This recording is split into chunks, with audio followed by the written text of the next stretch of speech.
एक क्षण काफी है मुक्ति के लिए। आपको 3 दिन मिल रहे हैं।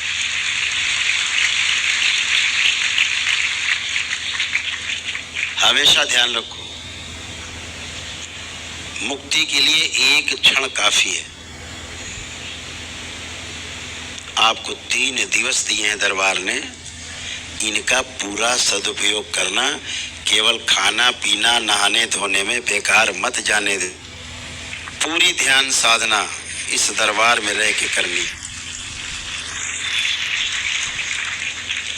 आपको जबरदस्त अतीन्द्रिय अनुभव ध्यान साधना के जो अभी तक हो रहे हैं उनसे भी अधिक आपको यहाँ काशी में रह के होने वाले हैं। तैयारी अपनी पूरी रखो।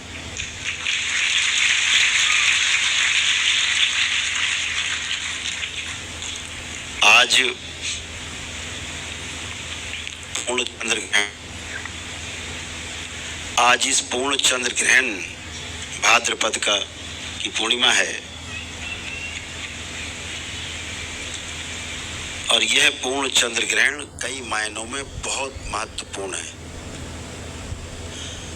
खास तौर से साधकों के लिए तो बहुत ज्यादा महत्वपूर्ण है। जो साधना में आगे बढ़ना चाहते हैं उनके लिए सबसे ज्यादा महत्वपूर्ण है। आज लगभग 1 बजे के पहले से दोपहर में सूतक काल लग चुका है।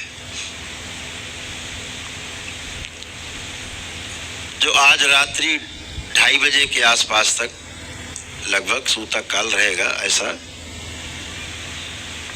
ज्योतिष की गणना में खगोलीय घटना है ये जो बताया गया है। और जो चंद्र ग्रहण है वो रात्रि को 10 बजे के पहले 2-3 मिनट पहले चंद्र ग्रहण की शुरुआत हो जाएगी।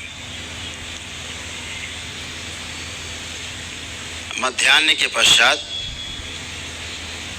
लगभग 1:30 बजे के आसपास रात्रि में मोक्ष होगा। इस पूरे ग्रहण काल में बहुत यदि आवश्यक ना हो कि बगैर इसके मर जाएंगे, तो अगर निर्जला उपवास रहा जाए तो बहुत अच्छा है।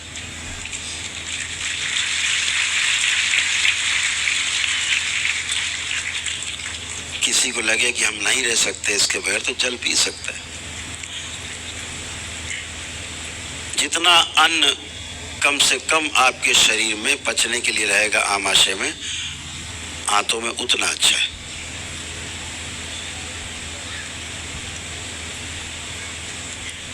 अभी से उपवास कर दे सूतक काल में तो और ज्यादा अच्छा है। कल तक के लिए, सुबह तक के लिए, ब्रह्म मुहूर्त में फिर अपना शुरू करें।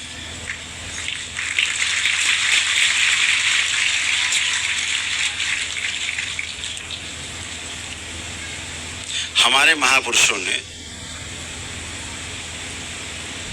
भोजन को और भी तमाम चीजों को, जो आपने तमाम पढ़ा होगा, देखा होगा, यूट्यूब पर भी होगा, क्या क्या वर्जित है, उसके पीछे एक ही सबसे बड़ा कारण है। जो तमाम चीजों को मना किया गया है ना करने से, उसके पीछे सिर्फ एक कारण है कि इस चंद्र ग्रहण के अवसर पर सूतक में भी कोई नकारात्मक भाव विचार आपके अंदर ना आने पाए।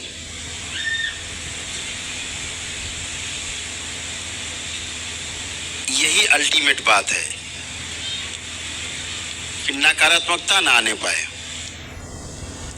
इसके लिए हमारे महापुरुषों ने कहा कि भाई ध्यान साधना करो, भजन करो, बैठ करके एक साथ भजन कीर्तन करो, अपने गुरु के द्वारा जो मंत्र प्राप्त है उस मंत्र का स्मरण करो, अर्थात एकाग्र चित्त हो जाओ। एकाग्रता रखो, ध्यान में चले जाओ तो और अच्छा। जब आप ऐसा करते हैं तो नकारात्मकता से अपने आप दूर हो जाते हैं। अन्य दिन में आप करते हैं तो नकारात्मकता से दूर रह करके रोगों से मुक्त रहते हैं। यह शारीरिक, मानसिक और आध्यात्मिक किसी प्रकार के भी रोग हो सकते हैं, इनसे दूरी बनती है। लेकिन आप जब ग्रहण काल में ऐसा कर पाते साधना, तो अगले चंद्र ग्रहण तक आप तमाम नकारात्मक स्मृतियों से, नकारात्मक विचारों से मुक्ति पाए रहते हैं, आप बचे रहते हैं।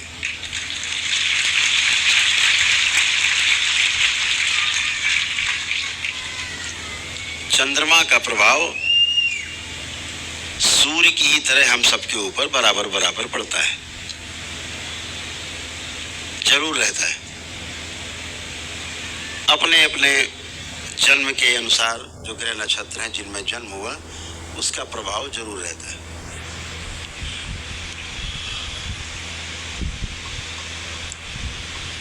आज के दिन सबसे ज्यादा रहता है जब चंद्र ग्रहण पड़ता है।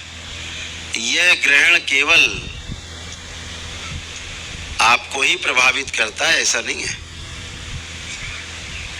पृथ्वी के कण कण को प्रभावित करता है। यह ग्रहण एक एक जीव जंतु, पशु पक्षी, एक एक पदार्थ, वनस्पति, सब पर इस चंद्र ग्रहण का असर, सूर्य ग्रहण का असर पड़ता ही पड़ता है।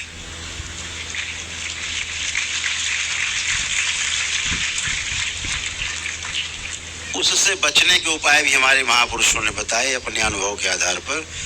तमाम चीजें पढ़ी कि भाई चीजों में कुशा रख दें तो खराब नहीं होगी, उसका असर नहीं पड़ेगा। कुशा न मिले तो दूर्वा रख दे, जो दूब होती है वो रख दे। तमाम उपाय बताए गए। लेकिन इस मनुष्य शरीर में सबसे ज्यादा प्राण है, इसलिए सबसे ज्यादा प्रभाव इस मनुष्य शरीर पर पड़ता है। इसलिए इसको नकारात्मकता से बचाए रहने का प्रयास बताया गया है कि आप भजन पूजन करो, खूब भजन करो, ध्यान साधना करो, कीर्तन करो, गुरु के दिए गए मंत्र का स्मरण करो, जप करो।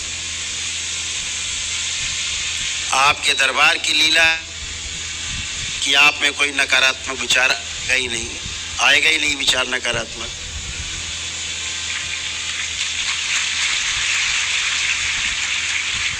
आप इतने लोग यहाँ बैठे हो, पूरा भरा हुआ है कक्ष, पूरा हॉल पूरा भरा हुआ है,